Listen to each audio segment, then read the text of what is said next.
Hi, and welcome to our free webinar on content strategy from Infomedia. And if you're not familiar with Infomedia, we are a web development company based in Birmingham, Alabama. And we try to offer these free trainings to help our clients take their websites even further. And we know that content marketing, as far like including social media, newsletters, email, that kind of thing, is an important way to go about it. So we wanted to give you guys a training on how to do that. And I thought what we'd do is take Infomedia as actually a case study in this example, or in this webinar, because in the last year or so, and I'm recording this in 2017, in the last year or so, we have worked really hard to get our content strategy more on track. So I'm going to tell you some about what we've done, what we learned, and then give you best practices for things like Facebook, Twitter, Instagram, etc. So that's what we're going to talk about today. All right, let me shrink this little thing. So anyway, now you can see my face here and my face right there. So again, my name is Carrie Rollwagon, and I'm Communications Director here at Infomedia. So that means I'm planning our content, scheduling our content, and directing our team for what to write. Sometimes I'm writing myself. That's essentially what I do here. And I wanted to say today, feel free to take notes or whatever is the best process for you. But the slides are also going to be available at slideshare.net/infomedia.com. So you can find the slides there, so you'll have all this information. So if you want to just kind of like kick back, get a cup of coffee and watch this, or if you just want to let it play in the background and glance at the screen every so often, but you still want to have access to the information, you will have that. So we're good there. So let's get started. My little toggle doesn't always work. So, all right. So before you start, stop. That's kind of confusing. But I think sometimes in our businesses, we kind of try to jump into, whatever the hot new thing is. So it's like, oh, Snapchat, Periscope, whatever. We just jump on there and try to start using it. In some ways, that's actually a good strategy as far as learning how to use these social media channels. Sometimes you do just have to get in there and try it. And I definitely recommend when you hear about something new, log in and at least grab your handle. Like by that, I mean whatever your name is on social media. So our name is infomedia.com, which you can see if you look all the way to the bottom of the screen.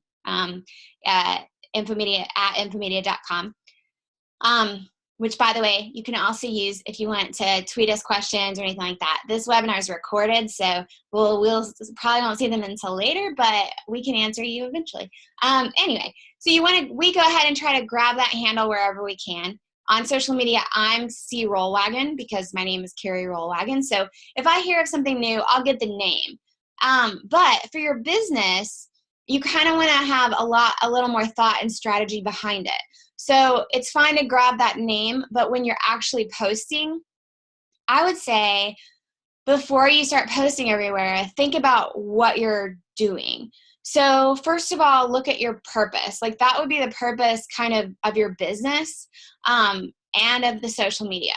So like for example, you might have an Instagram and you have a lot of things that are, maybe you're Instagramming the back room of where you work, or you're Instagramming really funny things that your employees do or whatever.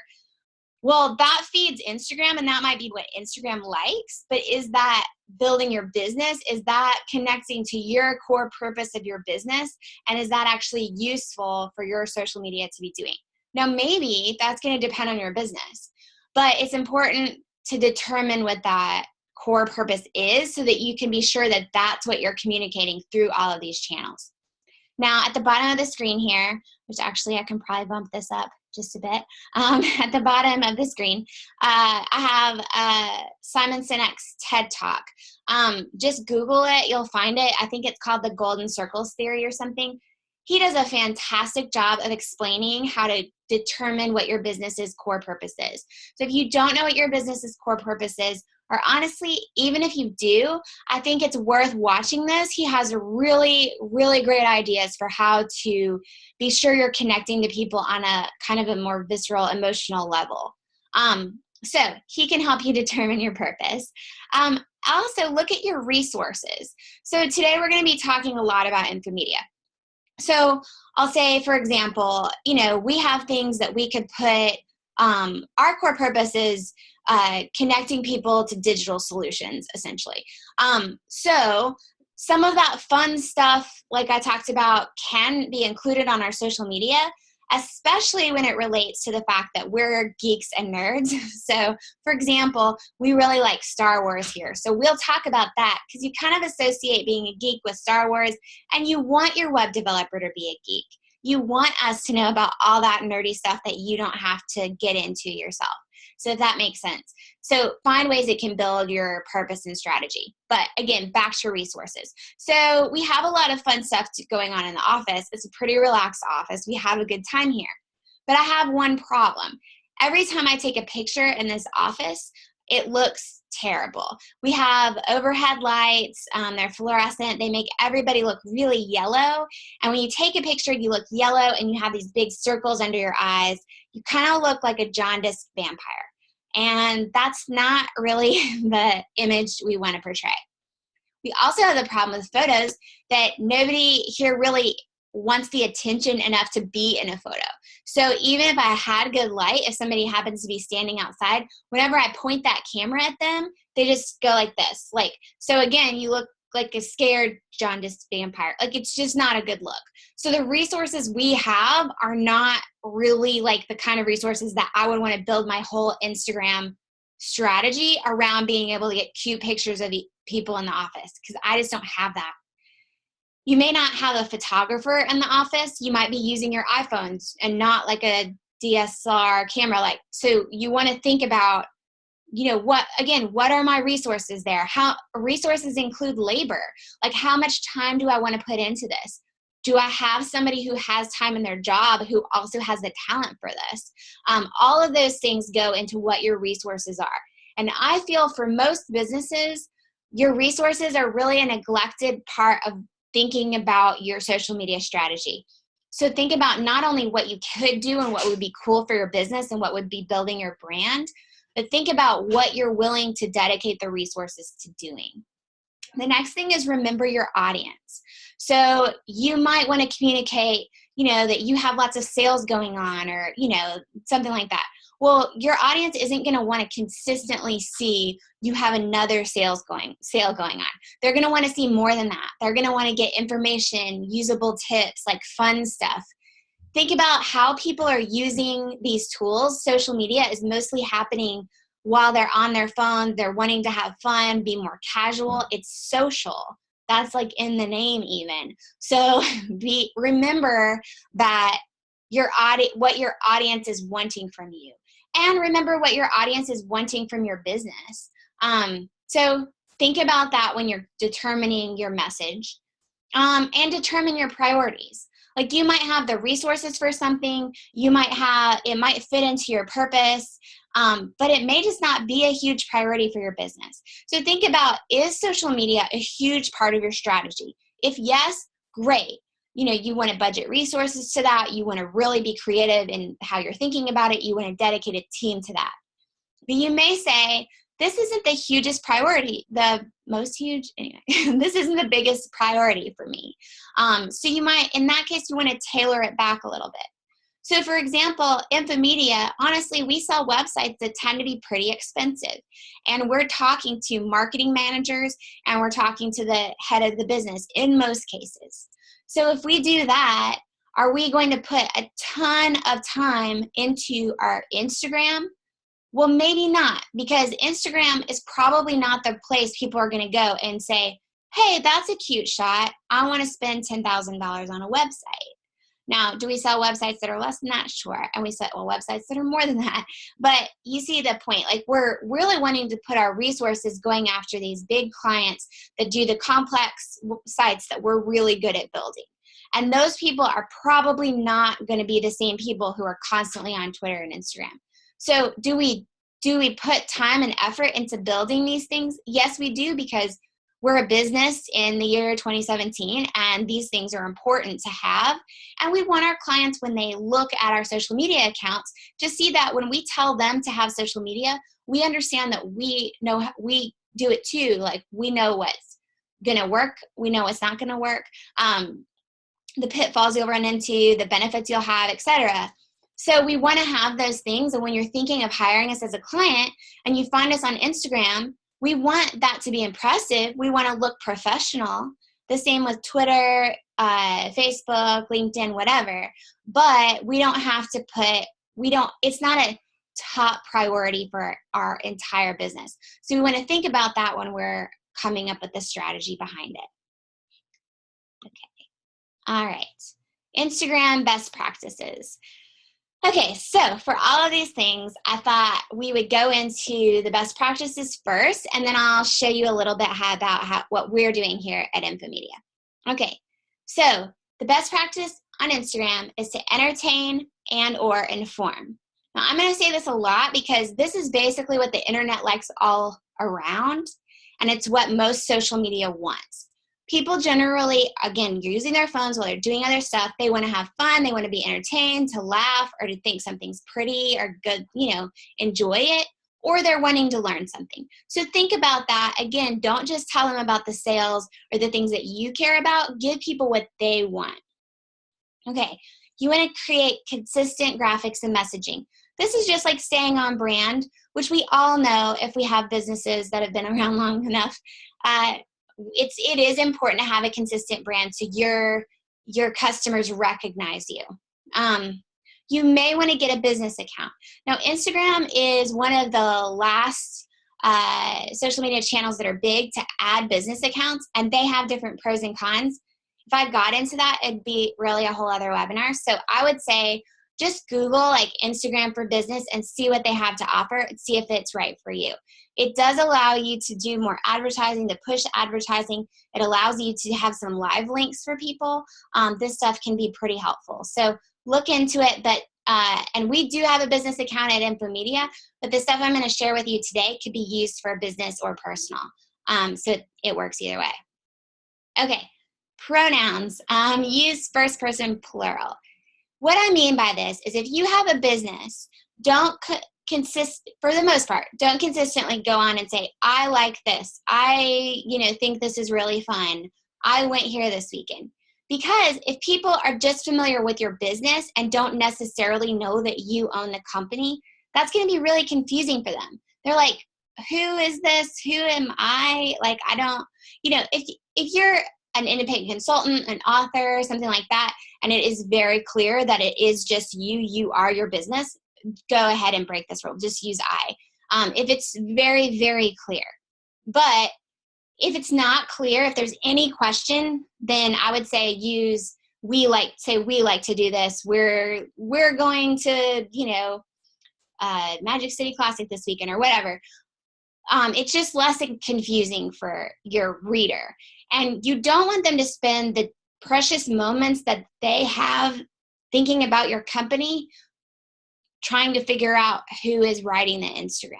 You want them, when you have them in that moment, and I can't snap right now. If you have them in that moment, you really want them connecting to like, what is your brand? What's your messaging? What should they buy from you? What services you provide? That's what you want to catch them on. You don't want to confuse people at this point. Okay, you want to use hashtags wisely. So on Instagram, you can put a little hashtag for the subject that you're talking about. That can help people to find you because they might search that hashtag.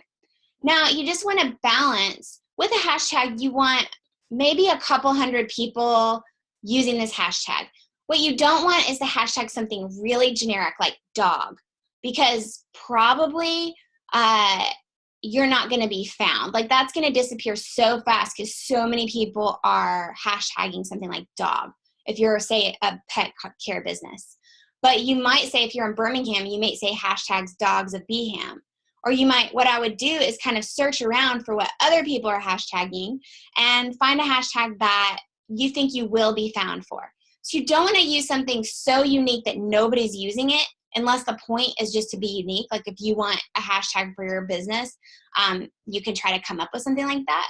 But you want enough people looking at it that you're going to be found. So not 0, but not like, 63,000, because you're not going to, Instagram filters these chronologically and by the very most popular. So you're going to disappear chronologically and you're probably not going to be the most popular. So I hope that makes sense. So you might say for your business or who you are that you want to use a hashtag so that everything relating to this one promotion, people can find using that one hashtag.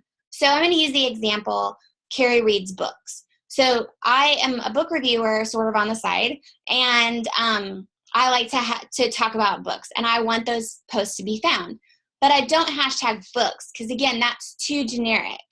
And I'll hashtag something like, bookworm or summer reading or something like that, that a lot of people are still using, but not so many people are using that it gets totally lost. Another thing I do is I put a hashtag on all my book-related posts so that if somebody just finds them and says, I don't want to sort through Carrie's whole feed to see everything she's ever said about books. I just want to see just the book stuff. So they can click on that hashtag Carrie reads books and they can see all the posts about my book, what I'm talking about relating to books. Now, I will say you can create those unique hashtags. You can search for them and just make something up that hasn't been found. I will say anybody can then hashtag to that, though. So if another Carrie started hashtagging Carrie reads books, or if you're watching this webinar and you were like, I really don't like this Carrie person, I'm going to mess up her hashtag and just hashtag random stuff, Carrie reads books, that would still come up. So when you have a unique hashtag, it's a good idea. It can be really fun, but you don't have proprietary use of that. Okay, I hope that wasn't too confusing. And @ reply and tag correctly. That means that you'll want to, if you want to talk about a company or another person, it's a really good idea to @ reply them and to tag them in the photo so that they can see it, so they see that you recognize them. We have a really good article on this at infomedia.com/blog on exactly how to Instagram tag things. So I think if you just Google Infomedia and tag on Instagram, you'll probably get it. So that goes into the specifics of all of that. Okay. All right, so let's look at, I'm going to disappear my face for a second so that we can look at this grid. So this is just an example. This is a grid of what our Instagram looks like if you look at our profile, what the Infomedia Instagram looks like. So we'll just look at that for a second, and I will come back. And then we'll talk about it. So, and you can always see this, of course, at instagram.com/infomedia.com. Okay, so how did we come up with this? Because what we did with this is we want it to look really professional, really pulled together. So how did we get there? Okay, first of all, we brought in an expert. Kelly Cummings is a Instagram expert here in town. And if you want to hire her, you're welcome to. She's not affiliated with Infomedia at all. Her email is kelly@spindlephotography.com. She's based in Birmingham, but I think she'll probably do, she could probably do a Zoom session with you or something like that. Anyway, enough about that. She came in and she actually walked us through, like, she gave us the idea to use a grid and a color palette. And sorry, I keep trying to get this size right and I'm not. Okay, so she gave us the idea of using a color palette and a grid to keep things cohesive, which you don't have to do, but helps so much for brand styling. And she helped us, she actually brought props in and helped us arrange them so that we could use objects, not people, in our photos, since, like I said at the beginning, it's so hard for us to get good shots of people. So, so you see, when you look at this first slide and see that it looks so consistent, oh, sorry, we're getting too far. Okay, see, you see how consistent this looks. You see now that this has a color palette and that we do every other post is a white background and then the other posts are not, so that it creates a grid effect. it just makes it look really cohesive that way. You don't have to choose that, but Kelly showed us different ways to make our Instagram cohesive, and we liked that one. Now, I had one of our designers put together a color palette, which is what you're seeing at the bottom of the screen.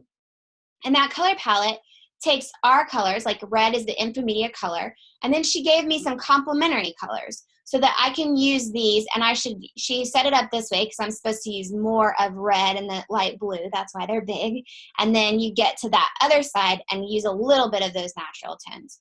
So again, if we go back to this, again, if I can figure out how to go back, you see that there's a lot of pops of red, and there are a lot of that light blue, and that makes it so much easier for me because I could just go from that. If I see something that has red or blue in it, I'm like, oh, that would be great for our Instagram. It actually makes it easier for me to find photos. Like this Magic City sign that's in the lower right hand, I probably wouldn't have thought, oh, I should put that on our Instagram. But it relates to us. It relates to Birmingham. A couple of us went down there at the opening, and because it was in our color palette, it actually gave me the idea to use it. So I find this really freeing.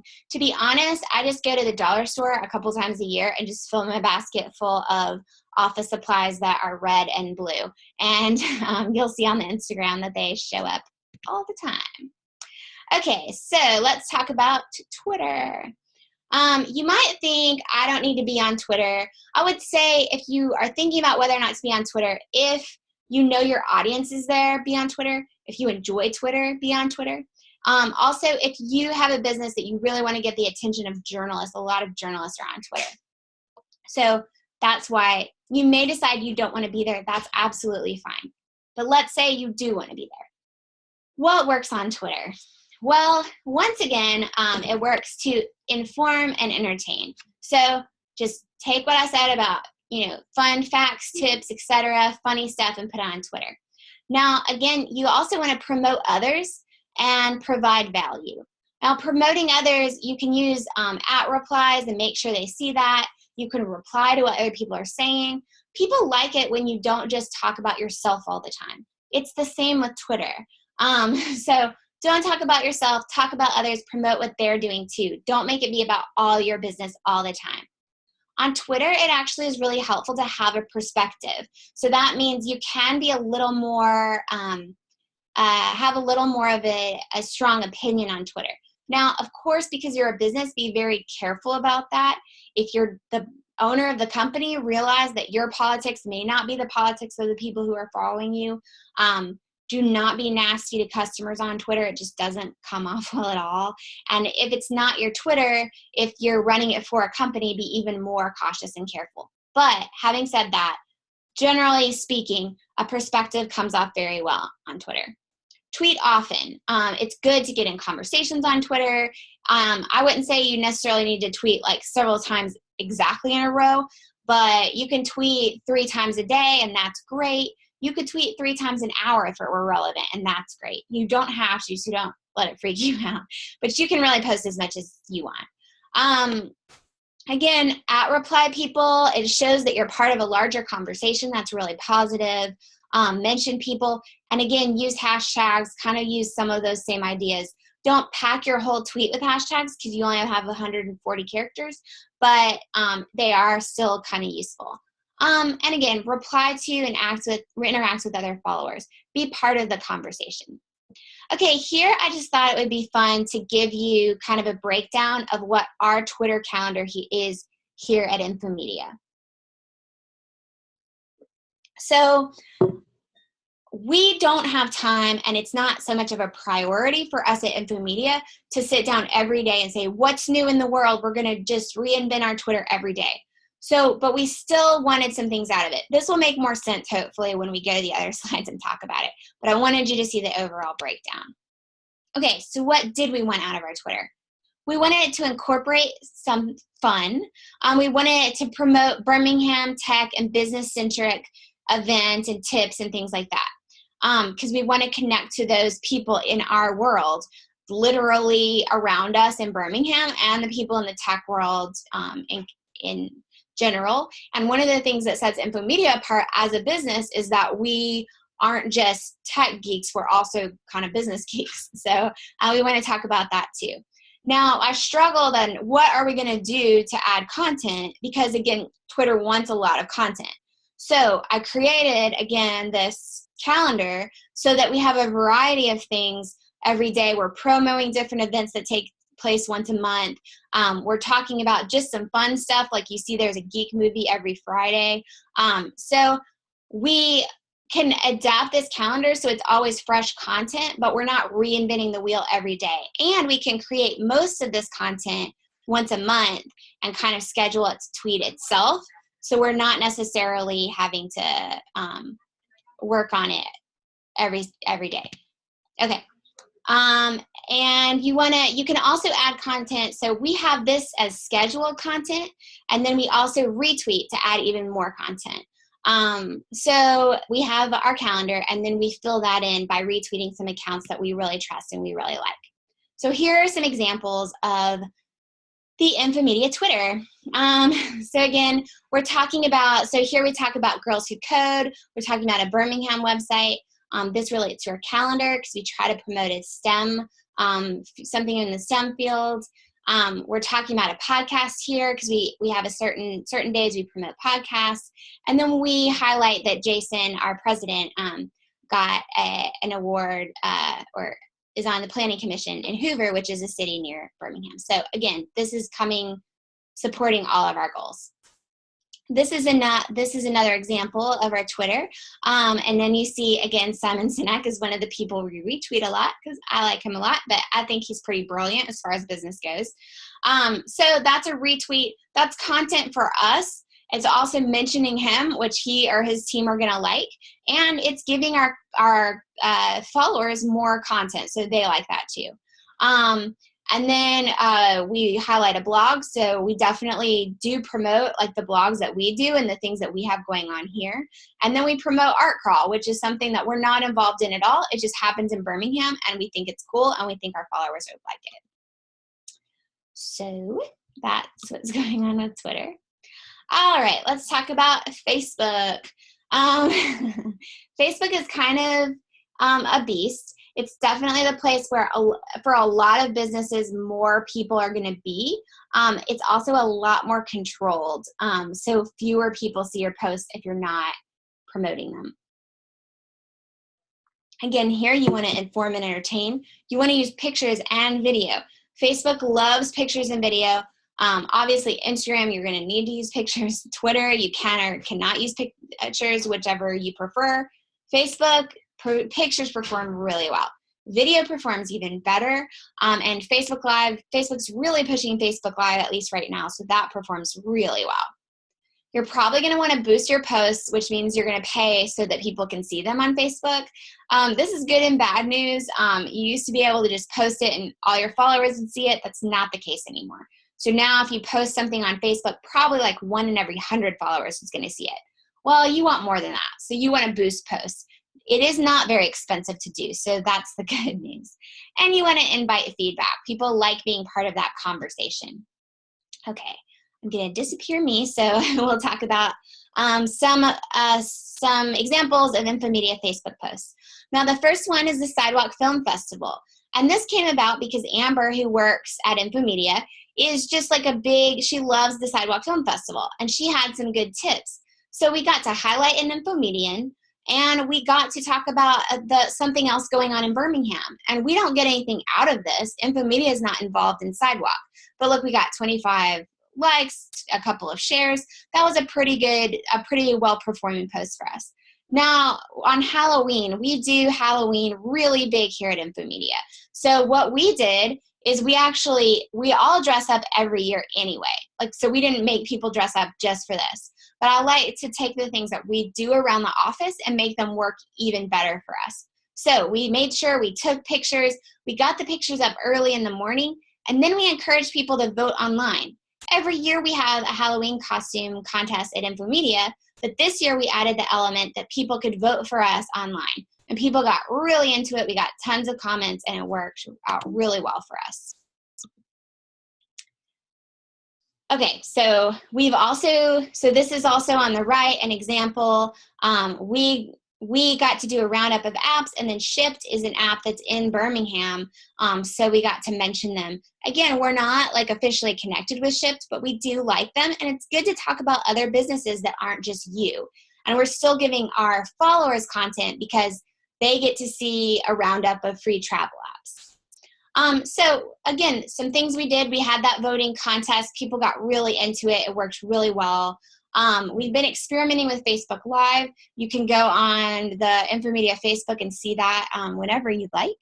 And we've been strategically boosting posts. So we put a little bit of money, again, not very much, but just a little bit into getting that message out there a little more than we had before. Okay, so now we're going to talk about newsletter and email best practices. So we're off the social media, depending on how do you define it, right now. So say you have a list of newsletter or email. What do you do with that list? What do you say in these? All right, again, now not as much as social media, but you still want to inform and entertain. Now, on your newsletter or email, you have the benefit of having people probably, depending on how you formed your list, but most people are at least sort of interested in your company. That's why they signed up in the first place. That's great. You still don't want to bore them to death. You still don't want to only talk about yourself all the time. So you can talk about yourself more than you would on some social media, but do try to still inform and entertain that audience. Now, when you're doing a newsletter or email, try to have one clear call to action. We get really tempted because when we're sending an email or a newsletter by email, we can just write and write and write. We have so long to just write a bunch of stuff or pack a bunch of stuff into that newsletter. But most of the time, people don't read those. So it's going to go over, like, people are on their email, they're busy, they're not thinking, you know, you're not sitting down for 20 minutes with a cup of coffee to read the Infomedia newsletter. You're just glancing at it. So you want to make a more consistent, clear call to action. Check out the competition. When we were redoing our newsletter, we had a big meeting and we actually just said, not even our competitors, we just said, everybody bring your favorite newsletter and email, like the company that you think does it well. And we got to look at about that, look at what other companies were doing, not just our competition. But then we had some really fun ideas. And we realized from that meeting that most of the newsletters and emails we liked incorporated some kind of humor. So we wanted to have at least some kind of humor in our newsletter too. You want to make sure this is mobile friendly. What that means is some people are still checking email on their laptop, but then a lot of people are using their phone. So you want to make sure that whatever your newsletter format is, it looks good when you're looking at it on a computer, but it also looks good when you're checking it on your mobile phone.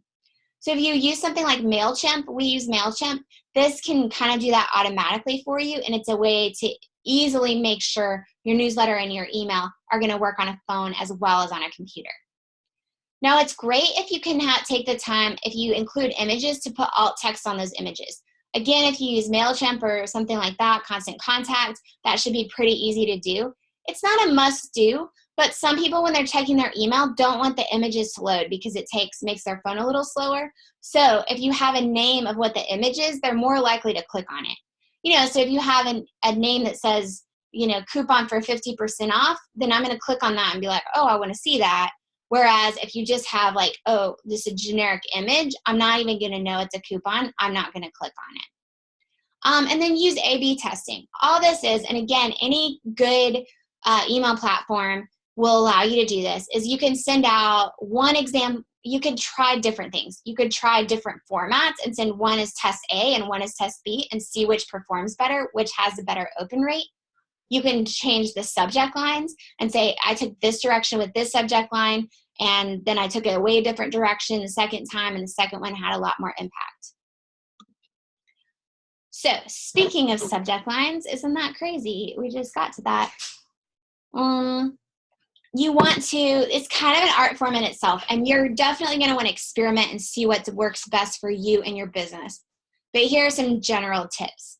Be direct and succinct. The subject line is just to get people interested in reading the email. It's not to give them the whole email in a subject line. Don't use words like these: get, free, can't live without, etc. If it's really salesy, then the person's email is probably going to filter it out. you know, we all get a lot of spam email, and your email is very, the filters are very strong, and they really try to get rid of that stuff so you never see it. So sometimes your email can get caught up in that if you make it salesy.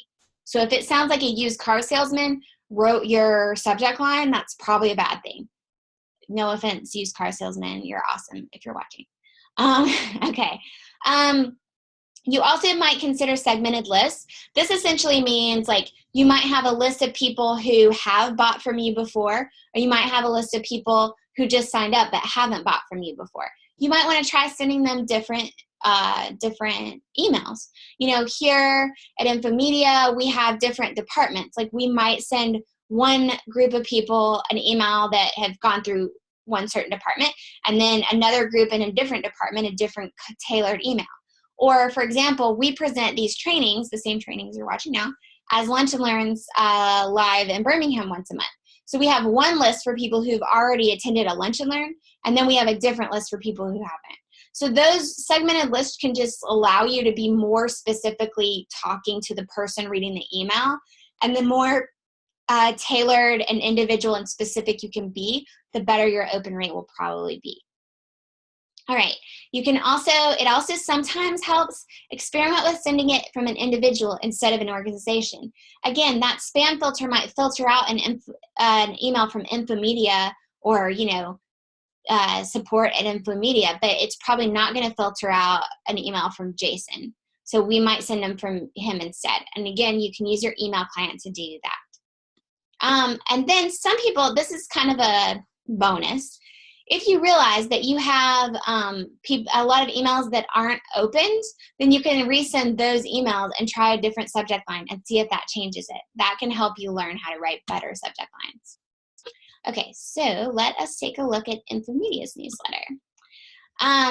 So this is us on the right. Again, so we use some of these tips. First of all, we reevaluated the purpose. Before, we were kind of using the newsletter as a catch-all. We had so much stuff in there. Basically, anything anybody wanted to communicate at any time, we just threw in the newsletter. We realized we really need to streamline that message. And what is this actually for? And we just wanted to connect our clients with more good content. So we really tried to do that better. We also wanted to coordinate this with more media. So, for example, you see that these three things that we have highlighted say read more. So some of those direct back to our blog, some of them direct back to different pages on our website. So we're connecting our clients with some of the content we already have. But these blurbs aren't just a promo for that content. The blurbs are actually good content in and of themselves, because I really hate when you open a newsletter and it's only promos to other stuff. So we did not want to do that. You also see with the little nerd alert thing and the paper airplane that we tried to incorporate some of that humor and some of that lightheartedness that we had really liked seeing in other newsletters. Okay, and now we look at our emails, which we also reevaluated. So as far as this goes, we basically reevaluated our subject lines. We had an A/B testing. We make sure it's coming from Jason. And we also, I don't have this on the list, but we really looked at how it's coordinating with the rest of our branding and messaging. So we redid the look of it. Okay, so what were our results? They were very, very good. I was incredibly pleased with our results over the first year of looking at our strategy. Otherwise, this would be a different webinar, because I'm not going to sit here and say, do it our way, but it didn't work. Okay, so what did we get? We had a higher number of followers. We had a higher number of email openers. So essentially, we have more people connecting with our content. We had higher people engaging with our posts, so more people sharing it, more people commenting it, all of that. It also upped the number of our page views and time on our site and time on our blog. So again, if you're thinking, well, this is all fine for social media, but what's the point? Part of the point of this is to drive people back, at least for Infomedia, to drive people back to our website, back to our blog, have them connecting even more with us, and hopefully buying a website or website services from us. We got more website leads, and we are spending far less time with labor and budgeting costs. So again, thinking through our strategy and making some plans, planning out a calendar helps us to actually spend a lot less time doing this. So we have much higher performance and we're doing it in less time. So hopefully you can too if you follow these tips. All right, so where do you start? First, just make a plan. This doesn't have to, you don't have to get confused by signing up for a lot of things first. First, just make a plan. Like, again, go back to the first, watch that Simon Sinek talk.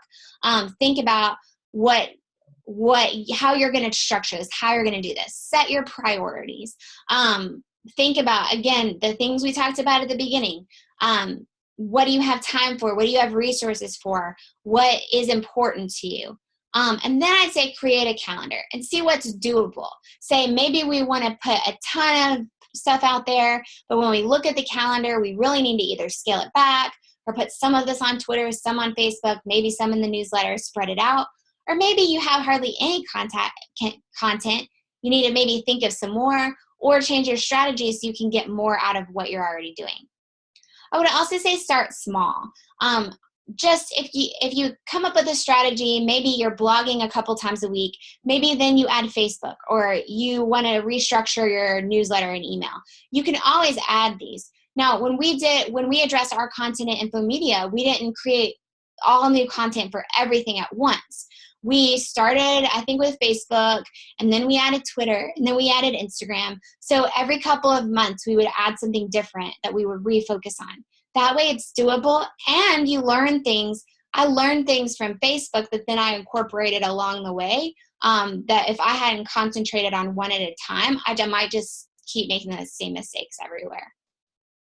And you definitely need to evaluate. The good and bad thing about the internet is that it changes all the time, and social media certainly changes all the time. So you want to be looking at your analytics, also look at your sales, pay attention to, like, if your customers tell you in person, oh, I love that post or anything like that.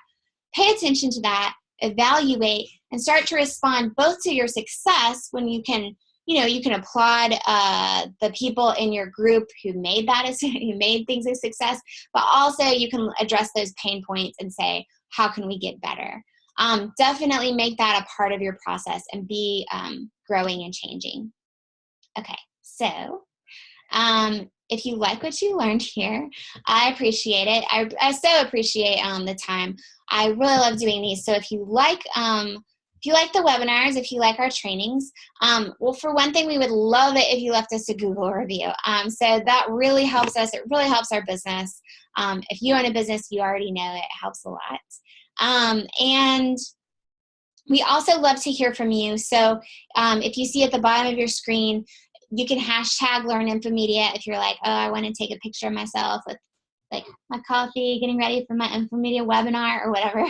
Or you can reply us at infomedia.com, pretty much everywhere on the internet. And we definitely look at those and we'll reply back or we'll incorporate it into our strategy for the future. We would really love to hear what you think. And I just wanted to thank you for joining us. Again, you can find the slides for today at slideshare.net/infomedia.com. All right, thank you so much. And I don't have a smooth way of getting out of this video yet, so we're going to be a little shaky. All right. Okay, now I'm really going to say it. Goodbye, and thanks for joining us.